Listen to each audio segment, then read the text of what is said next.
Corona virus সংক্রমণের 5 বছর পর এবার চীনে হিউম্যান মেটাপনিমো ভাইরাস HMPV নামে একটি ভাইরাস দ্রুত ছড়িয়ে পড়ছে। তবে এ নিয়ে শঙ্কার কথা উড়িয়ে দিয়েছে বেইজিং। এই ভাইরাসের সংক্রমণ শীতের স্বাভাবিক ঘটনা হিসেবে দেখছে চীনা কর্মকর্তারা। ভারতীয় সংবাদ মাধ্যম NDTVর প্রতিবেদনে এ তথ্য জানানো হয়। গতকাল শুক্রবার চীনের পররাষ্ট্র মন্ত্রণালয়ের মুখপাত্র মাওনিং সংবাদ সম্মেলনে বলেন, শীত মৌসুমে শ্বাসযন্ত্রের সংক্রমণের প্রবণতা সবচেয়ে বেশি হয়। নাগরিক ও পর্যটকদের আশ্বস্ত করে মাও বলেন, আমি আপনাকে নিশ্চিত করতে পারি যে সরকার চীনের নাগরিক এবং বিদেশিদের স্বাস্থ্যের বিষয়ে যত্নশীল। এখন চীনে ভ্রমণ করা নিরাপদ।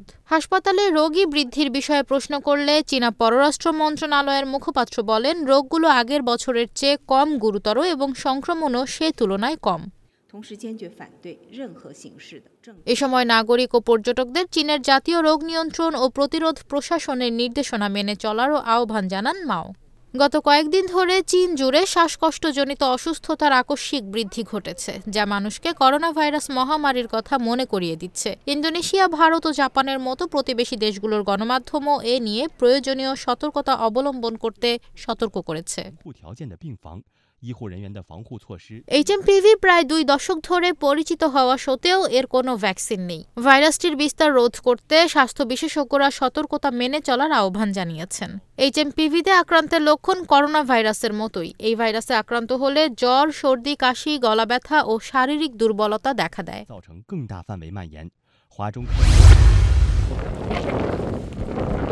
প্রচণ্ড শীত ও বৃষ্টিতে অবর্ণনীয় কষ্ট ভোগ করছে গাজাবাসী। এর মধ্যেও বিমান হামলা অব্যাহত রেখেছে ইসরায়েলি বাহিনী। গতকাল বৃহস্পতিবার ইসরায়েলি বাহিনীর হামলায় হামাস নিয়ন্ত্রিত পুলিশ ফোর্সের প্রধান এবং তার ডেপুটি প্রধান সহ অন্তত 68 জন নিহত হয়েছেন। গাজার কর্তৃপক্ষের বরাত দিয়ে এ তথ্য জানিয়েছে বার্তা সংস্থা রয়টার্স।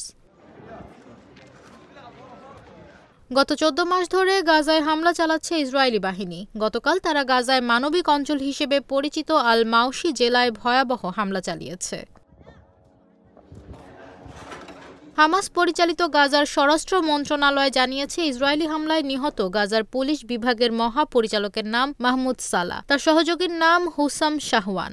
গাজার পুলিশ প্রধানকে হত্যার মধ্য দিয়ে ইসরায়েল এই ভূখণ্ডকে আরও বিশৃঙ্খলার দিকে ঠেলে দিল এবং নাগরিকদের দুর্ভোগ আরও বাড়ল বলে মন্তব্য করেছে গাজার স্বরাষ্ট্র মন্ত্রণালয়। ইসরায়েলি বাহিনীর এই বর্বর হামলার নিন্দা জানিয়েছে জাতিসংঘ। সংস্থাটির UNRW এর প্রধান ফিলিপ লাজারিনি এক্সে লিখেছেন, গাজায় নিরাপদ অঞ্চল তো দূরের কথা, কোনো মানবিক অঞ্চল নেই।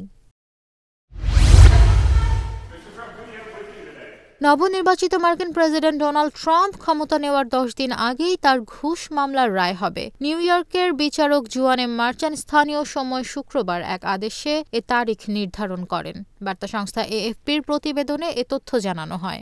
আদেশে আইনজীবী জুয়ান ইঙ্গিত দিয়েছেন, 10 জানুয়ারি তিনি ট্রাম্পকে জেল বা জরিমানার সাজা দেবেন না, বরং তাকে নিঃশর্ত অব্যাহতি দেবেন। এর আগে যৌন কেলেঙ্কারি ধামাচাপা দিতে ঘুষ প্রদান ও নথি জালিয়াতি সংক্রান্ত মামলার রায় খারিজের আবেদন করেছিলেন ট্রাম্পের আইনজীবীরা, তবে তা খারিজ করে দিয়েছিলেন জুয়ান এম মার্চান। 2016 সালে মার্কিন প্রেসিডেন্ট নির্বাচনের আগে যৌন সম্পর্কের বিষয়ে মুখ না খুলতে পর্ন তারকা স্টর্মি ড্যানিয়েলসকে $1,30,000 ঘুষ দেন ডোনাল্ড ট্রাম্প। জালিয়াতির মাধ্যমে তার ব্যবসায়িক নথিতে বিষয়টি গোপন রাখা হয়। এ সংক্রান্ত মামলায় ট্রাম্পের বিরুদ্ধে 34টি অভিযোগ আনা হয়। সব অভিযোগে দোষী সাব্যস্ত হন ট্রাম্প। এমনকি এই মামলায় তার সাজা ঘোষণার তারিখও গত 26 নভেম্বর নির্ধারণ করেছিল আদালত। তবে নভেম্বরের প্রেসিডেন্ট নির্বাচনে বিপুল ভোটে জয়লাভ করেন ট্রাম্প। তখন বিচারপতি মার্চান তার বিরুদ্ধে সাজা ঘোষণার তারিখ অনির্দিষ্টকালের জন্য পিছিয়ে দিয়েছিলেন। কারণ এর আগে মার্কিন সুপ্রিম কোর্ট একটি আদেশ জারি করেন। ওই আদেশে প্রেসিডেন্ট থাকাকালে ট্রাম্প যেসব প্রাতিষ্ঠানিক কাজ করেছেন সেসবের জন্য তিনি দায়মুক্ত থাকবেন বলে ঘোষণা করা হয়। I say it is time for us.